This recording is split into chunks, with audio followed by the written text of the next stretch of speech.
I've been using two iPhone home screens now for quite a long time, and it's for one major reason. It's distraction when I'm working. My standard iPhone home screen is the same as many others out there. It just does everything in an everyday sense, and I often found that was just getting so much for me when I was at work. I just couldn't get things done because my phone would draw me in. So I've got a second home screen, and this one you will see is devoid of all apps, and it also has a bunch of blank spaces in it too, which helps me just stay a lot more focused. So in this video, I'll show you how that all works, and I'll also show you how you can do the same if you want to set up something similar. If you do like the wallpapers I'm using in this video, this is from my new wallpaper pack. This is the Bound Pack 2, which is an offshoot from the first Bound pack, and they are a beautiful set of wallpapers which look awesome from phone to tablet to desktop. So go check them out, I'll leave them in the link below. Okay, so my first home screen, or my main home screen, is the one I use day in and day out. The first row is just kind of some classic Apple apps. I've got calendar, photos, clock, and camera. There's not much to explain there. In the second row, I do have some social apps. I've got X and Threads together because I don't really like the logos, so get all that into one space. Moving on from there, I've got my YouTube and Gmail apps. YouTube Studio is one I use a huge amount as a creator because it has all the analytics for YouTube and for these videos, and it's like a good way of just telling how the channel's doing. I use the Gmail app over the Mail app really because it's just easier for kind of integrating stuff with work. And then moving on from there, I've got a few more kind of productivity focused ones. I've got Notion, which is how I plan all of these videos and how I keep on top of everything for my channel. I've got Microsoft To Do, which I've made it no secret before is my favorite to-do list app. Really nice and simple. I don't need anything which goes on for months and months. I just need a day-to-day to-do list, and I find that Microsoft To Do is the one for that. I've got Instagram, you can follow me over there if you're not already, which is just @ByteReview. And I've got eBay on here as well. I actually end up selling a lot of things like tech and stuff, so I'm constantly using that app. Under that, I've got some more photo editing style stuff. So I've got Lightroom, which I use for all of my photos. Everything you see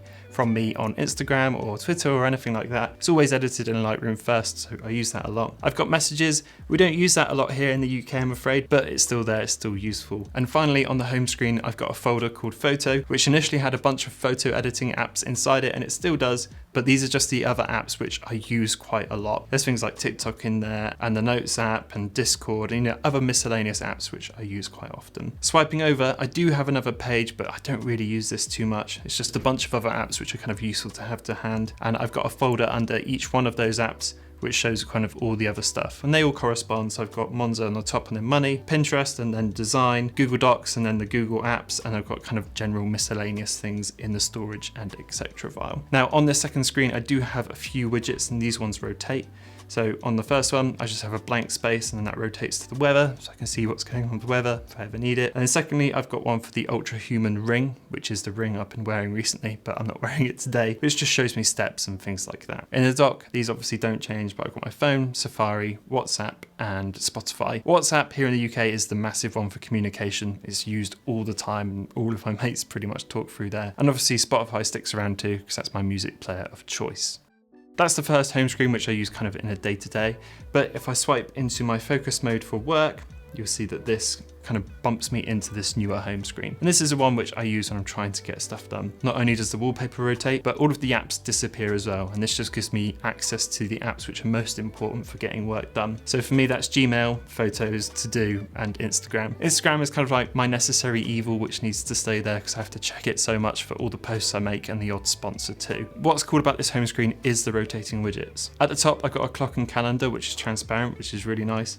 I can rotate that, and that takes me to a transparent calendar, which looks awesome. Secondly, I've got my Notion app in a kind of widget function. So when I go into there, it shows me my Notion favorites, and I can jump into any one of those favorites really quickly. And finally, the one down in the bottom left rotates to show me my favorite kind of focusing app, which is Focus Noodles. This app's really cool. You tap into it, and it will kind of give you a timer. You turn your phone upside down, and then it will cook some noodles in that space of time.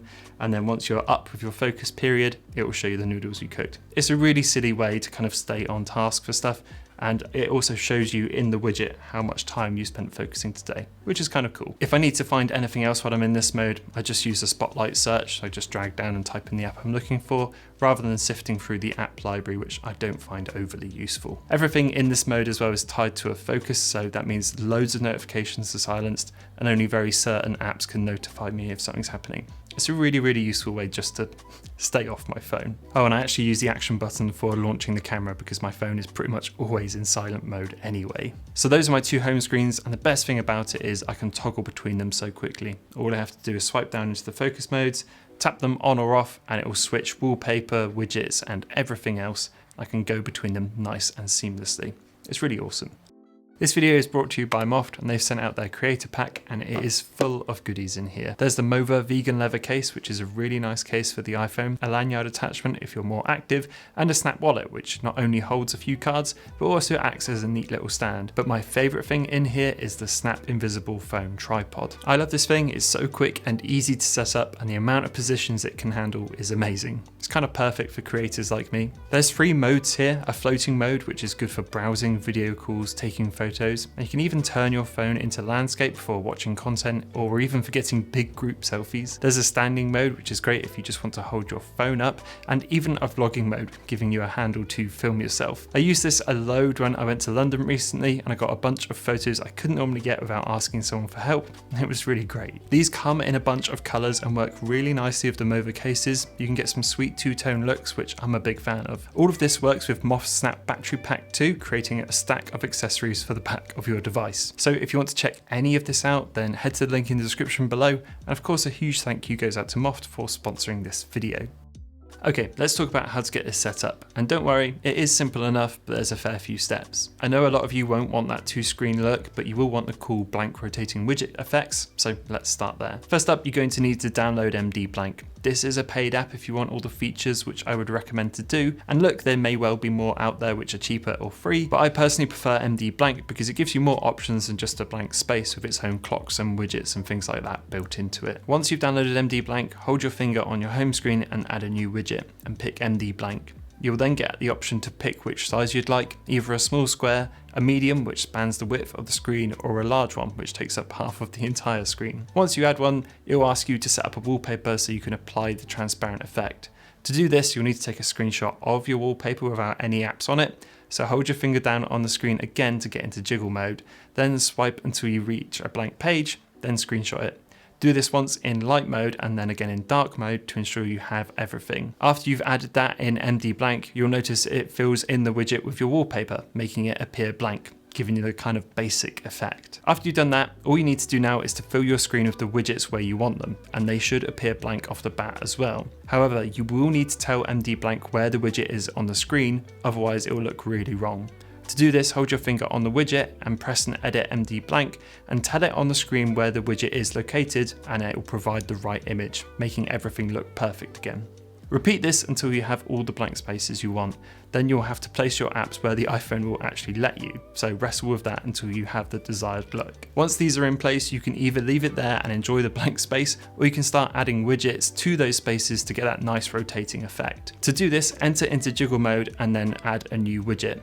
Bear in mind the widgets do need to be the same size as the blank widgets. Then hold your finger on the one you want and drag it on top of the blank space where you want it. You can then repeat this as many times as you like and get more than one widget in there, or if you want to pack out all of your other blank spaces with rotating widgets. After you've done this, you'll then want to ensure the widget doesn't turn around on its own, which it will do if you leave it as it is. To make sure it doesn't, once again hold your finger on the widget and press Edit Stack. Then make sure you turn off widget suggestions and smart rotate. This should give you the overall look of the blank spaces with the rotating widgets, and you're sorted. Next up, if you want the clock showing on your home screen at the same time, you're going to have to do that within the MD Blank widget app. This is also pretty easy, so don't worry. Open up the app and then find one of the widgets you like the look of. For me, I like to keep it pretty minimal with these clock and calendar widgets. Find the ones you like and then press add to my widgets. After that, you'll want to head over to the mine part of the app, tap on the widgets you've added and make sure the background is set to transparent. Otherwise this won't work. Once you've done that, you can head outside of the app and then once again, holding your finger on the widget stack,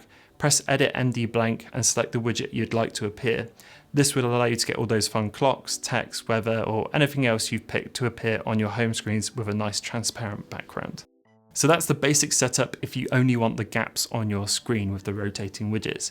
But if you want a different wallpaper and home screen to switch depending on what sort of focus mode you're in, I'll explain that now. First up, you're going to want to set a different wallpaper so you can switch to it. Or you can skip this step if you just want the apps and screen to move around without the wallpaper changing. To do this, head to your lock screen and hold your finger down, and then scroll over to a blank space and set up your new wallpaper. Next up, you're going to want to make a brand new home screen. But don't worry, this won't show up until we tell it to. Head back to your home screen, enter jiggle mode and swipe over to the right and make your new home screen. You'll notice here that if you're using MD blank again on this screen, that they'll appear with the old wallpaper and it will look totally wrong. But don't worry, there's a neat little feature to solve this within the app. After you've made your new home screen, enter jiggle mode again and get the light and dark mode screenshots of your new wallpaper. Head back into the MD widget app and add a new background in the settings menu, then come out of the app. We'll use this again later. Once that's all sorted, go back into jiggle mode and press this small pill looking object at the bottom of your screen.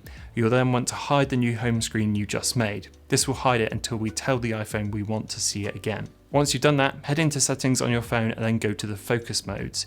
You can then either pick one that's already here or make a new one.